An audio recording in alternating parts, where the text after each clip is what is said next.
مش هقول لك مساء الخير ولا صباح الخير، لأن في الشطرنج الخير نسبي والشر دايما بيبدأ بكش. خلينا نتكلم عن الكينج، أهم قطعة في اللعبة. لو الملك خد كش مات الدور بيخلص على طول. الملك بيمشي ازاي؟ الملك بيمشي مربع واحد في أي اتجاه بهذا الشكل. الملك الأبيض دايما بيكون على مربع أسود اللي هو مربع الإي 1، ويمينه مربع أبيض، والملك الأسود على مربع عكس لونه وبيكونوا على نفس العمود. الملك مستحيل يروح لمربع متهدد بقطعة من قطع الخصم. بمعنى الملك الأبيض ده زي ما عرفنا هو بيمشي في أي مربع، مربع واحد في أي اتجاه، فيقدر ياخد الحصان ده. طب الملك الأسود يقدر ياخد الحصان؟ لأ، لأنه تحت حماية فيل، فالملك ما بيعرضش نفسه للتهلكة، فملوش غير مربعين، يجي هنا أو يجي هنا. طيب ليه ما يجيش هنا؟ ما أنت بتقول الملك يمشي مربع في أي اتجاه. خلينا نشوف دي الأول. ما ينفعش ينزل تحت، لأن ما ينفعش تروح تحط قطعة على مربع مشغول بقطعة صديقة من نفس لونك، فبالتالي ما ينفعش يجي هنا، لأن الحصان بيمشي كده 1 2 3، فده مربع تحت سيطرة الحصان، فالملك ما بيروحش على مربعات متهددة من قطع الخصم. البوزيشن ده شكله غريب وهيضحك الناس علينا، يقول لك العبط اللي على البورد ده، بس ده مثال للتوضيح. الملك الأسود هنا خد كشمات. ليه؟ لأنه مفيش أي مربع يروح ليه. لو نزل تحت في طابية تانية، الطابية طبعا بتمشي على الصفوف، فالوضع سيء. مفيش قطعة تاخد القطعة اللي بتهدده، مفيش قطعة تغطي على الملك، بالتالي ده مات. طب الملك الأبيض هنا، الملك الأبيض ده يقدر يهرب، ممكن يجي هنا، ممكن يجي هنا، يعني يهرب يتحرك، يعني ممكن يغطي بقطعة. لو في قطعة تقدر تاخد الفيل ده ممكن ياخده. فالكش هو إن الملك بتاعك بيكون تحت تهديد، يعني بتيجي قطعة من قطع الخصم تهدد الملك بتاعك، فلازم يكون في إجراء فوري على طول. ما ينفعش يبقى الملك بتاعك تحت كش وانت تروح تلعب لي نقله زي دي. دافع بقى، شوف حرك الملك بتاعك، شوف تعمل ايه. طيب بنلاحظ الملك الاسود مش عنده غير مربع F7 بس يروح عليه.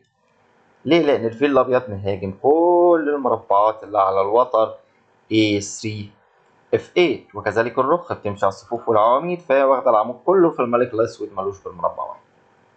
نيجي للقلعه. القلعه بتمشي ازاي؟ القلعه بتمشي على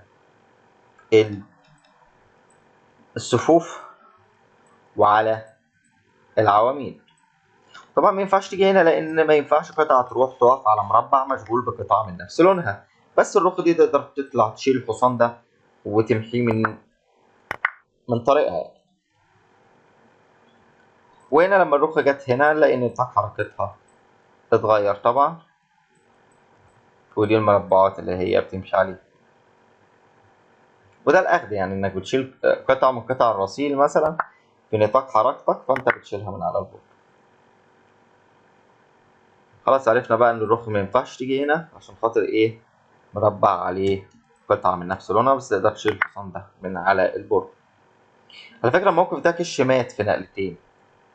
الملك الابيض ده هيجي هنا، فانت هتلعب بيشوب على الاي 6 تمنعه ان هو يجي هنا، وما يقدرش يجي هنا عشان القلعة، وما يقدرش يجي هنا عشان الكينج والقلعة، فما عندوش غير انه يجي هنا، فانت بتطلع تقول له تشيك ميت. ده كش مات، ده موقف كش مات.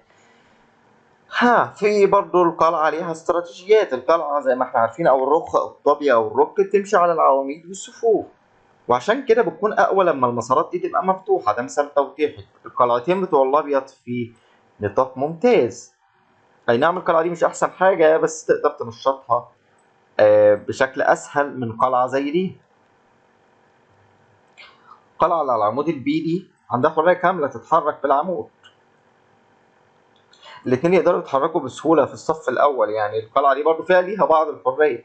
بينما القلعتين بتوع الأسود بائسين، يعني بصراحة. بصوا القلعة دي كده ملهاش غير إنها تيجي هنا أو هنا مزنوقة، والقلعة دي تعتبر كده عاملة زي يعني خرابة ملهاش لازمة، ميتة خالص ما بتتحركش. النتيجة الأبيض عنده فرص كتير يقدر يستخدم القلاع بتاعته بشكل هجومي، الأسود محتاج يفتح خطوط للقلاع بتاعته عشان يقدر يستخدمهم، وضعه سيء جدا جدا جدا. نتكلم بقى عن الآلات الخاصة زي إيه؟ زي التبييت. التبييت هو حركة مميزة بين الملك والقلعة، هدفها الأساسي تحمي الملك في بداية الماتش. قواعد التبييت بتتعمل مرة واحدة بس في كل مباراة، لازم تتحقق شروط معينة عشان التبييت يكون مسموح، هنشرحها بعدين. إزاي التبييت بيحصل؟ الملك بيتحرك مربعين يا اما يجي هنا او هنا في جناح الملك بتاعه، 1 2 وتيجي الطابية جنبه. والتبييت الطويل 1 2 وبتيجي القلعة اللي هي من جناح الوزير جنبه. ده التبييت، ده بنسميه تبييت قصير في جناح الملك، وده بنسميه تبييت طويل في جناح الوزير. طيب كده احنا عرفنا ازاي بيبيت. هل في شروط ولا احنا بنبيت كده وخلاص؟ اكيد في شروط، كل حاجه في الحياه لها شروط. وللاسف يعني التبييت او نطة الملك الكسول حركه عبقريه بين الملك والقلعه، مش بس مش اي يعني بس مش اي وقت واي مزاج في يعني تعمل الحركات دي، في قوانين صارمه يعني شبه قوانين دخول لجنه الامتحان كده، ممنوع تعدي على حد. لو في قطع بينك وبين القلعه التبييت ممنوع، مش هينفع تقول سوري ممكن اعدي. يعني هنا انت ما ينفعش اصلا تبيت، اولا لان في حصان، ثانيا لان الملك ما بيروحش على مربع متهدد بقطعه من قطع الرصيف، فالملك هيجي مربع هيجي هنا تاني فمش هينفع. ما يقدرش يبيت قصير برضه لان المربع ده تحت سيطره الركن، فالملك الابيض ده ممنوع من التبييت. ما ينفعش تقول له سوري عايز اعدي، يعني مش هيعديه. لو الملك او القلعه اتحركوا من اماكنهم في الحاله دي ما ينفعش انك تعمل كش. يعني لو القلعه دي جت هنا مثلا ورجعت تاني مش تعرف تعمل كش بغض النظر عن التهديد ده يعني. يبقى اذا الملك ما اتحركش قبل كده، القلعه اللي هتعمل معاه التبييت ما اتحركتش قبل كده، مش هتعدي على مربع تحت احتلال او تحت سيطره قطعه من قطع الخصم وما تكونش في حاله كش. يعني الاسود يقدر يبيت طويل ما اتحركش قبل كده والقلعه ما اتحركتش، بس الابيض بيقول له كش، ما ينفعش يبيت تحت حاله كش. الوضع سهل جدا خالص، ده مثال سخن اهو. الملك الاسود تعبان خالص قاعد في نص الرقعه والوزير الابيض بيقصف الجبهه بتاعته، ما يقدرش يبيت باي شكل من الاشكال. اتعامل مع الكش وبعدين بيت. يعني الملك الاسود لو جه هنا وانتهى برضه مش عارف يبيت خلاص، يعني وضعيته عاديه. يعني هو كده كده البوزيشن لو حللناها كمبيوتر اصلا فهو افضليه حلوه قوي قوي للابيض. يبقى اذا هنلخص شروط التبييت: ما ينفعش تبيت وانت في حال الكش، طلع نفسك من الكش وبعدين نبقى نتكلم. ممنوع تبيت لو هتعدي على كش او هتروح لمربع تحت سيطرة قطعة من قطع الخصم. الملك ما اتحركش قبل كده، القلعة ما اتحركتش قبل كده.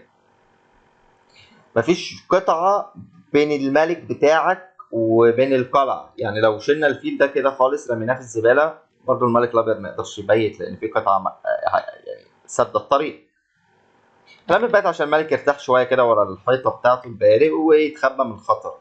التبييت القصير بيأمن الملك طبعا وبيحمي الثلاث بارق اللي حواليه، والتبييت الطويل يعني ممكن يخلي حتت مكشوفه كده عامل زي شباك المطبخ المفتوح اللي ممكن الحرامي يدخل منه، بس طبعا حسب استراتيجيته. الحصان بقى اللي بيظهر فجأة ده واللي كل الناس بتحبه وبيكش الملك. الحصان اسم المستعار حصان الشطرنج. قطعة جميلة جدا، يعني ملك الزوايا الغريبة. بيشبه الحصان فعلا بس ساعات بتحسه بيتصور البروفايل بتاعه. طيب مربعات الولادة بتاعته هي جي 1 وبي 1 وجي 8 سوري جي 8 وبي 8. بيتحرك ازاي؟ الحصان هو الوحيد اللي بينط من فوق القطع وده بيخليه يكسر قوانين المرور من اولها. يعني بيتحرك على شكل حرف ال، يعني يا اما مربعين لقدام يمين او شمال او مربعين للجنب بيطلع فوق. يعني يعني الحصان ده ملوش غير مربعين، هفترض جه هنا وده جه هنا، ده جه هنا ده جه هنا مثلا، هنقول ده جه هنا. يعني يمشي ازاي بقى؟ 1 2 3 4 مربعين لتحت يجي هنا او مربعين للجنب يجي هنا او هنا او هنا يجي هنا او هنا. ممكن طبعا دي حركته بيسيطر اجمالي على 8 مربعات. لاحظ كمان من الحاجات الغريبة في الحصان ان هو هنا على مربع الحصان ده على مربع ايه؟ مربع ابيض، ما بيروحش غير على مربعات لونها اسود.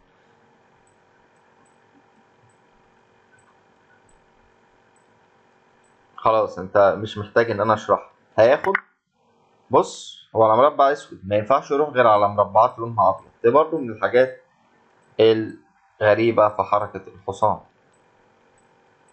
دي حركة الحصان كده على شكل حرف، مربعين اللي فوق يمين أو شمال، مربعين اللي تحت يمين أو شمال، مربعين اللي الجنب يمين أو شمال، فوق أو تحت، مربعين اللي الجنب فوق أو تحت. الحصان القطعة الوحيدة اللي تقدر تهدد الملك حتى لو متحاصر، لأنه بينط وده بيخليه خطر جدا في الأماكن الضيقة والزحمة. الحصان مش بيهتم بالزحمة قوي، بالعكس لما الرقعة تبقى متقفلة بالبيادق بتلاقيه عايش حياته وبينط من فوق كل حاجة كأنه في السرب. يعني في الوضعيات المقفولة الحصان بيكون أقوى نسبيا من الفيل اللي بيتخنق في الزحمة. الحصان بيهاجم من غير ما يبقى مكشوف، تقدر تلاقيه نط فجأة وكش الوزير أو الرخم محدش شايفه. جاي منين؟ لأنه ماشي على طريق غير ثابت، يعني مش مستوي. الحصان ده ممكن يجي هنا 1 2 3 وياخد الرخم، شيلها خالص من على البورد. الفيل شكله عامل زي طاقية القسيس كده بالظبط، وعشان كده اسمه بالانجليزي باشر. بتصنف كقطعة صغيرة أو ثانوية من الروبيس زي الحصان بالظبط، والاتنين على فكرة قيمتهم واحدة 3 دقايق. مكان البداية الأبيض عارفين خلاص إن إحنا بنبدأ بفيلين، فيل على مربعات البيضاء جنب الملك، وفيل على مربعات بيضاء جنب الوزير، ده لو في حالة كنت طلع أبيض يعني. وطبعا شرحنا شكل البورد قبل. أنت معاك فيلين، واحد بيمشي على مربع بيضاء وواحد بيمشي على مربعات سود.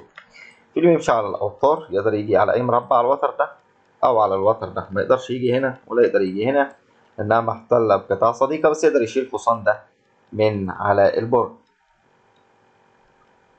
فيل بيمشي على لون واحد بس طول اللعبة، لو بدأ على مربع أبيض هيعيش ويموت على الأبيض، لو بدأ على مربع أسود مش هيشوف الأبيض خالص.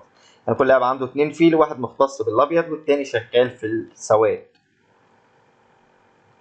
كل لاعب بيبدأ بفيلين، واحد على مربعات بيضاء والتاني على مربعات سودا. لو خسرت فيل الأبيض اللي هو فيلك اللي على مربعات سودا على مربعات بيضاء، مش هتعرف تهاجم على مربعات البيضاء بالفيل خلاص، فبتحتاج قطع تانية بقى تغطي المربعات البيضاء.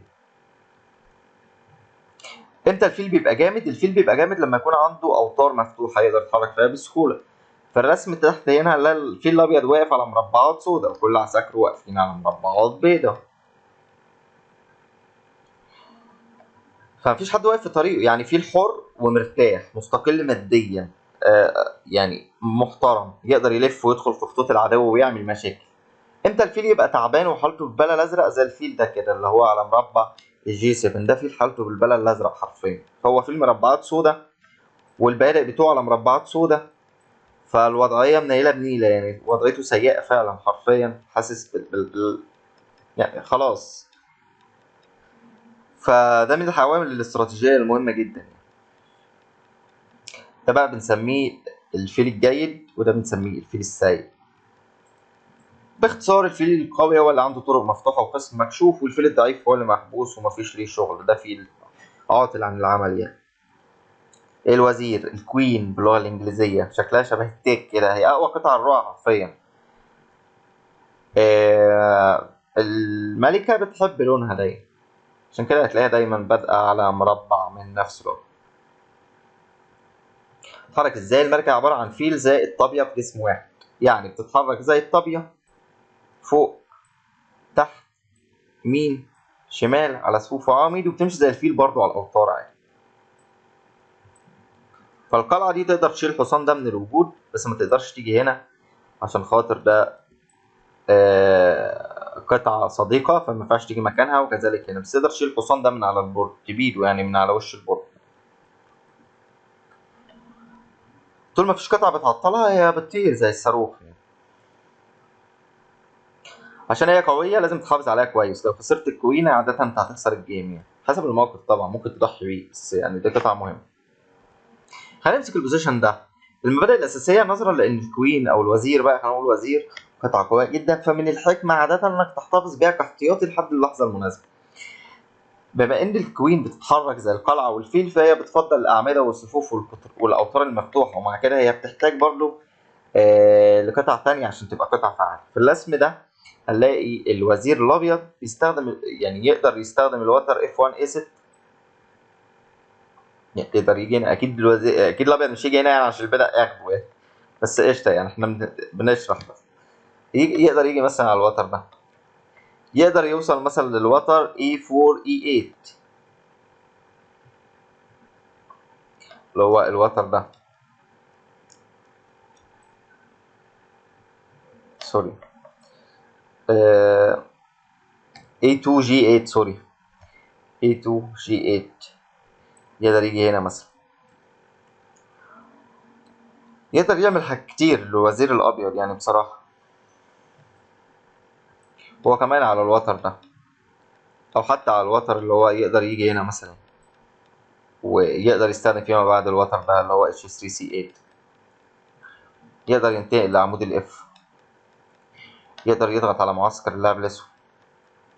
اما الوزير الاسود من الناحية التانية فهو مقيد شوية، الوتر ده مقفول عليه، الصف ده مقفول عليه، فهيحتاج ان هو يعني عشان يبقى اكتر فعال فيحتاج لقضاء يعني بعض النقلات، زي ان هو مثلا يجي هنا او يجي هنا مثلا. فطبعا القطعة كل ما تكون طريقها سالك بيكون افضل بكتير. نيجي للبيدق. البيدق الجندي او البون بالانجليزي اصغر القطع الرقعة، ومن حيث القوة الفردية هي الاضعف، لكن لما بتتنسق مع بارق تانية في الواقع بتعمل شكل وضعية البورد كله، هي اللي بتحدد الدور كله، هي روح الشطرنج حرفيا.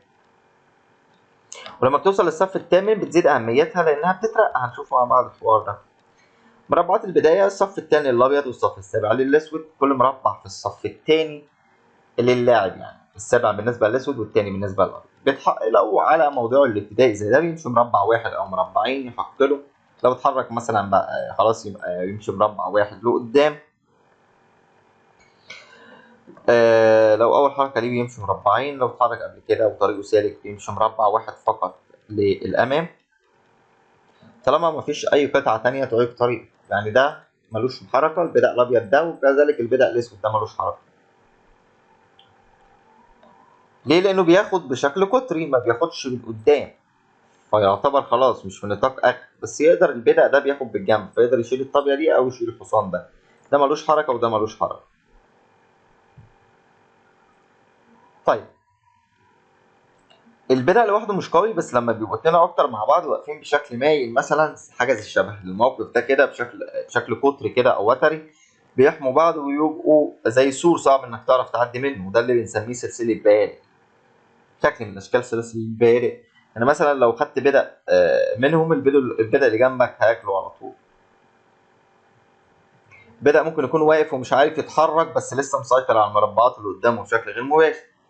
في المثال هتلاقي مثلا حصان زي ده ممنوع يجي هنا في بدأ، وممنوع يجي هنا في بدأ، مع ان البدأ ده ليه حركه ولا البدأ ده ليه حركه. عشان كده اللاعب لازم يفكر كويس هو بيحرك البادئ بتاعته يحركها ازاي، لان وضعيتهم بتأثر على المساحه. البدأ ما بيرجعش للخلف، بيمشي لقدام، ما بيرجعش للخلف ابدا، وبياكل بالجنب.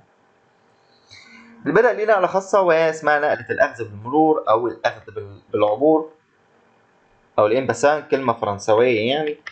بتحصل لما البيدق في اول حركه، لو مثلا عندك بيدق على الصف الخامس بالنسبه للابيض، وبيدق على العمود المجاور من قطع الخصم، البيدق ده اتحرك مربعين لقدام انت تقدر تاخده بالمرور، ولو ده اتحرك مربعين لقدام تقدر تاخده بالمرور.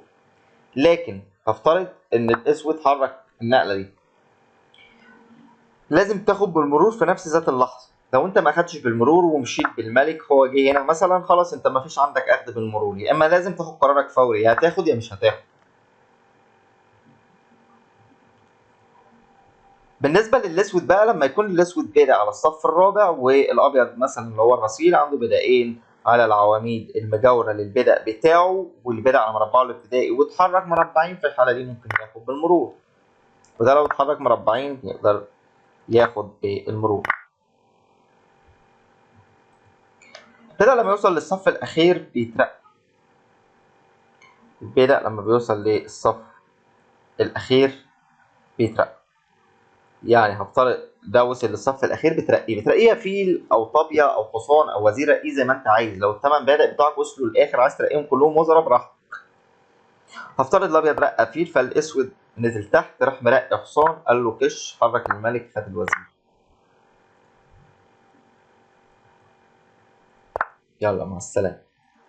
نيجي بقى للاختبارات بتاعتنا. القطعة اللي متحددة بالاخضر دي عايزك تذكر كل النقلات اللي تقدر تتحرك وكل القطع اللي ممكن تاخدها. احنا خلاص عرفنا حركة النايل. الحصان يقدر يروح فين؟ يقدر يجي على البي 4. يقدر يروح فين تاني؟ يقدر يروح بي 6 مثلا. يقدر يروح على على البي 6. يقدر يجي هنا مثلا. يقدر يجي هنا. يقدر يمشي هنا او هنا ويطلع ياخد البيدة 1 2. ممنوع طبعا يجي هنا، بس يقدر يجي هنا. يقدر يجي هنا ويقدر يجي. يبقى اذا دي المربعات اللي الحصان متعلمة بالاخضر دي يقدر يتحرك عليها، وما يقدرش يجي على المربع ده لانه مشغول بقطع صديقة، بس يقدر يشيل البيدق ده من على الرؤى. نفس الفكرة. وقف فيديو لدقيقة وشوف القطعة اللي هي الفيل ايه هي النقلات اللي تقدر تتحركها، كم مربع يقدر الفيل يجي عليه، وايه هي القطع اللي ممكن ان هو ياخدها. القطعة اللي احنا هنحددها هنا وهنفترض ان هي الرخ، عايزك تحدد كل النقلات اللي تقدر تتحرك عليها، كل المربعات المتاحة ليها، وايه المربع اللي القلعة ما تقدرش تيجي، ايه المربعات اللي القلعة ما تقدرش تيجي عليها، والقطع بتاعة الرصيد اللي تقدر انها تاخدها. في البوزيشن ده هنتكلم عن الوزير. شوف كل النقلات كل المربعات اللي الوزير ده يقدر يجي عليها، وايه هي القطع اللي ممكن ياخدها. التست رقم 5 بيدق على الصف الخامس للابيض، وبيدق على العمود المجاور في موقعه الابتدائي يتحرك مربعين لقدام. في الحالة دي النقلة هنا هو اكتب المرور. لو قدمت هنا وهياخدك بقى. تست رقم 6 القطعة المحددة هي بيدق. ايه هي يقدر يعمل ايه؟ يقدر ياخد الوزير ويرقي بمعنى أصح، لأنه كده بيوصل على الصف الثامن. تست رقم 7 أنا هسيبهولك. شوف إيه هي التحركات اللي متاحة عند الرخ الأسود على السي 8، وإيه هي التحركات المتاحة عند الملك الأبيض على الإي 1. الملك الأبيض إيه المربعات اللي ينفع يجي عليها، وإيه المربعات اللي ما ينفعش يجي عليها، والرخ السوداء على السي 8 ايه هي المربعات اللي تقدر تيجي عليها، وهل الملك الابيض يقدر ياخد الرخ اللي على الدي 2 ولا لا. التست اللي بعد كده هنحدد كل المربعات المتاحة اللي الأحصنة دي تقدر تيجي عليها. ايه هي المربعات اللي الأحصنة دي تقدر تيجي عليها، وهل في قطع من قطع الرصيل تقدر تاخدها سواء بالنسبة للأبيض أو بالنسبة للأسود. آخر تست نفس الفكرة. شوف ايه هي القطع اللي يقدر الحصان ده ياخدها، وايه هي المربعات اللي ممكن يقدر ينتقل عليها، وايه المربعات اللي ما يقدرش ينتقل عليها. وكذلك بالنسبة للفيل الأسود على مربع الدي 7.